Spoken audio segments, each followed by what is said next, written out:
बॉलीवुड में आजकल 90s की मूवीज़ और गानों का रीमेक बहुत पॉपुलर है। जब नए आइडियाज़ नहीं होते हैं तो फिल्म डायरेक्टर हमें वही पुराने आइडियाज़ और ट्विस्ट हमें चिपका कर चले जाते हैं। लेकिन उसी के साथ साथ अब लगता है कि मुंबई शहर भी 90s के समय में वापस जाना चाहता है। 90s की तरह सब कुछ तो है, पर कमी रह गई है तो अंडरवर्ल्ड के गैंग वॉर की।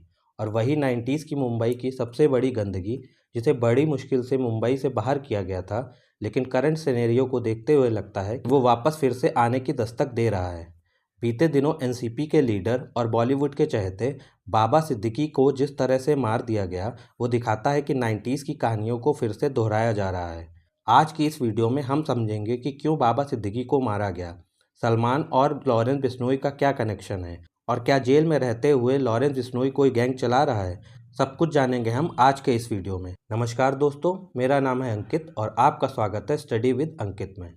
दोस्तों, आपसे एक छोटी सी रिक्वेस्ट है कि प्लीज़ वीडियो को लाइक करके मेरे चैनल को सब्सक्राइब कर लीजिए। इससे मुझे बहुत हेल्प होगी। आप शुरू करते हैं आज के इस वीडियो को। शनिवार रात 9 बजे बाबा सिद्दीकी अपने ऑफिस से बाहर निकलते हैं और अपने बेटे के ऑफिस के बाहर लोगों के साथ पटाखे जला रहे होते हैं। अचानक 3 युवक वहां आ जाते हैं, फायरिंग ओपन कर देते हैं। इन युवकों का मुंह कपड़े से ढका होता है। पहले तो पटाखों की आवाज़ से इन गोलियों का कुछ पता ही नहीं चलता, लेकिन बाबा सिद्दीकी को वहां गोली लगती है और वे गिर जाते हैं। उन्हें उठाकर हॉस्पिटल ले जाया गया। क्योंकि सिद्दीकी के पास वाई ग्रेड की सिक्योरिटी तो थी, तो वहां जवान को भी देखा जाने लगा। तो पाया गया कि उनकी आंखों में किसी ने पेपर स्प्रे मार दिया था, जिस कारण वे कुछ नहीं कर सके। खैर, अब जब बाबा सिद्दीकी को हॉस्पिटल ले जाया गया तो डॉक्टर ने प्रयास किया, पर उन्हें बचाया नहीं जा सका और 11 बजे उनकी मौत की पुष्टि हो जाती है। और अगले दिन उनके लास्ट राइट राजकीय सम्मान के साथ परफॉर्म कर दिए जाते हैं। उधर जब मुंबई पुलिस को इस घटना की जानकारी होती है तो उन पर काफ़ी दबाव आ जाता है और वे जांच शुरू कर देते हैं। और जांच करते हुए वे 2 शूटरों तक पहुंच जाते हैं। पहला था करनैल सिंह, जो कि हरियाणा का रहने वाला था, और दूसरा था धर्मपाल कश्यप, जो कि उत्तर प्रदेश का रहने वाला है।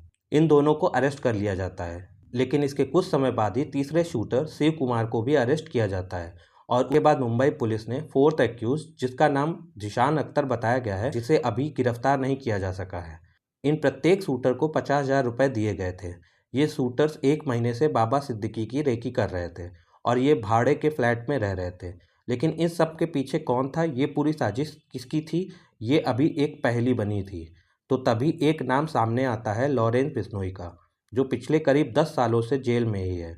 लेकिन ये अपना गैंग पूरे देश में डिजिटली किसी भी हाई सिक्योरिटी जेल से चलाता है। ये जेल में ही रहते हुए किसी भी व्यक्ति को जेल से ही संपर्क कर सकता है, और ये देखते हुए लगता है कि सरकारें भी इसके आगे बेबस हैं। क्या सच में बाबा सिद्दीकी और लॉरेंस बिश्नोई का कोई डायरेक्ट एंगल है? तो आइए जानते हैं इसके पीछे की पूरी कॉन्स्पिरेसी को।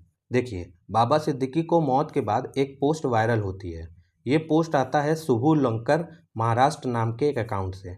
इस पोस्ट को लेकर मुंबई पुलिस का मानना है कि ये शुभम लोंकर का अकाउंट है। ये शुभम लोंकर का बिश्नोई गैंग से जुड़ाव है। लेकिन यहाँ सवाल आता है कि लॉरेंस बिश्नोई क्यों बाबा सिद्दीकी को मारेगा? तो इसके 2 आंसर हैं। पहला है बदला और दूसरा है चेतावनी।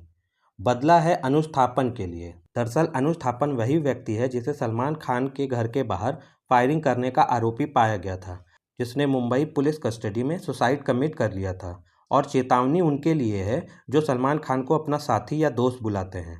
इस पोस्ट में सलमान खान को डायरेक्ट एड्रेस करते हुए कहा गया है कि हमने कोई दुश्मनी की शुरुआत नहीं की है, लेकिन हमारे भाई का इससे नुकसान हुआ है। अब जो भी सलमान खान को या दाऊद इब्राहिम को हेल्प करेगा तो हम उसे नहीं छोड़ेंगे। साथ साथ इसमें यह भी बताया गया है कि जो आज सब बाबा सिद्दीकी को इतना पाक साफ बता रहे हैं, उनका भी कनेक्शन एक समय दाऊद इब्राहिम से था। उनका फाइनेंशियल फ्रॉड से लेकर उन पर मकोका जैसे एक्ट भी लगा था।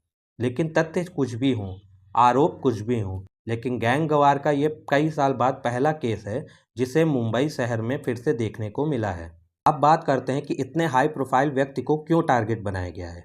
दरअसल इतने बड़े हाई प्रोफाइल व्यक्ति को निशाना बना के मुंबई में फिर से माफिया राज की शुरुआत का ये पहला कदम बोला जा सकता है, जिसके बाद डर का माहौल फैल जाएगा, जिसके बाद फिरौती, एक्सटॉर्शन आसानी से हो सकती है। लेकिन यहाँ पर सबसे बड़ा कारण उजागर होता है कि बाबा सिद्दीकी को ही निशाना क्यों बनाया गया है। देखिए, बाबा सिद्दीकी का बॉलीवुड कनेक्शन सबको ही पता है। इनका कनेक्शन सलमान खान, शाहरुख खान, संजय दत्त सबसे ही रहा है। इनकी इफ्तार पार्टी को मुंबई के सोशल मीडिया कैलेंडर में एक अहम दिन माना जाता है। ऐसी पार्टी में बॉलीवुड से लेकर पॉलिटिशियन तक सब कोई शिरकत करते हैं। 2023 में ऐसी ही एक पार्टी में सलमान और शाहरुख के बीच 5 साल से चली आ रही कोल्ड वॉर को विराम लगवाया गया था और दोनों के बीच सुलह भी करा दी गई थी, और ये काम था बाबा सिद्दीकी का। इसके अलावा बाबा सिद्दीकी पॉलिटिक्स में भी बहुत एक्टिव थे। वे 3 बार एमएलए रह चुके थे, एक बार तो वो महाराष्ट्र में मिनिस्टर भी थे। उनका कनेक्शन सुनील दत्त से लेकर संजय दत्त, शिल्पा शेट्टी, सलमान खान और भी न जाने किन किन बॉलीवुड एक्टर्स से था। तो क्या सलमान खान के इसी कनेक्शन से उनका मर्डर हुआ? तो इसका आंसर है हो भी सकता है, पर यहाँ एक और भी एंगल है। दरअसल सिद्दीकी का एरिया ऑफ इन्फ्लुएंस है बांद्रा का वेस्ट एरिया। ये प्राइम रियल एस्टेट एरिया है। सिद्दीकी का बिल्डर्स के साथ रिलेशन बहुत पुराने और गहरे थे। बिल्डर्स अपनी सारी प्रॉब्लम्स लेकर इन्हीं के पास जाते थे, लेकिन इन जब बड़ी बड़ी प्रॉब्लम्स में डिस्प्यूट भी होते थे, जिनमें कई बार सिद्दीकी अपने पॉलिटिकल इन्फ्लुएंस को देखते हुए इन बिल्डर्स के डिस्प्यूट को सुलझाते थे और इससे उन पर कई आरोप भी लगते थे। 2018 में ईडी ने बाबा सिद्दीकी के करीब 500 करोड़ के एसेट सीज किए थे। तब उन पर एलिगेशन था कि ये chairman of Maharashtra housing area development authority में रहते हुए उन्होंने अपने लोगों को बेनिफिट किया था स्लम रिहैबिलिटेशन प्रोसेस के सिलसिले में।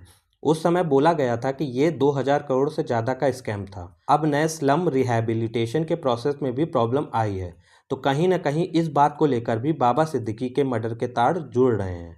और मुंबई पुलिस ने बताया है कि टारगेट केवल बाबा सिद्दीकी ही नहीं बल्कि उनका बेटा जिशान सिद्दीकी भी था।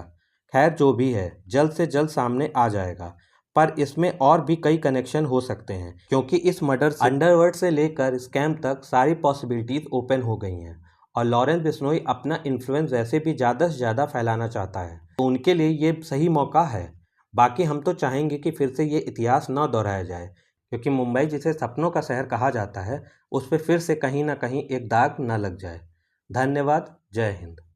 आपका इस बारे में क्या सोचना है हमें कमेंट बॉक्स में ज़रूर बताइएगा। वीडियो अच्छी लगी हो तो लाइक करना मत भूलिएगा और मेरे चैनल को सब्सक्राइब कर लीजिएगा।